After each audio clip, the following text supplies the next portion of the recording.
যদি নারীরাই পৃথিবী শাসন করত কতই না ভালো হইতো।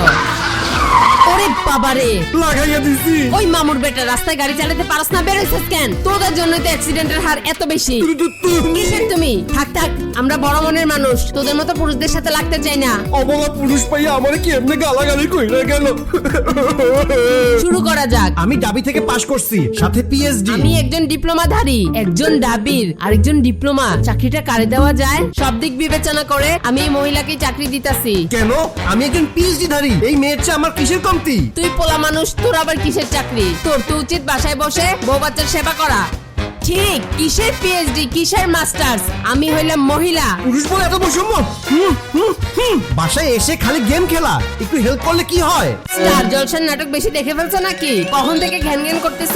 দূর, একটা লাথি মারমু। এত বড় সাহস আমারে লাথি মারবো? থাপড়ে একটা লাল করে দিমু। আরে আপু শান্ত হ, শান্ত হ, রাগ করিস না। দুলা ভাই, মেয়েরা বাইরে কত কষ্ট করে টাকা ইনকাম করে, তুমি যদি একটু না বুঝো, ওটা মেজাজ দেখাও, তাইলে কি হয়? এই দুনিয়াতে দেখি মেয়েদের জন্য কোনো সমতাই নেই। পুরুষদেরকে শুধু অবলা বাবা হয়। আপু যা, দুলা ভাইয়ের রাগ ভাঙ্গা। আমার তো ঠেকা পড়ছে, একটু পরে নিজে নিজে ঠিক হয়ে যাবে। আজকে মনে বাসা রান্না হবে না, চল বাইরে থেকে খাইয়ে আসি। বন্ধুরা, মেয়েদের এই শাসন তোমার কেমন লাগলো? নেক্সট এপিসোডে কিন্তু আরো জমজমাট ঘটনা আছে।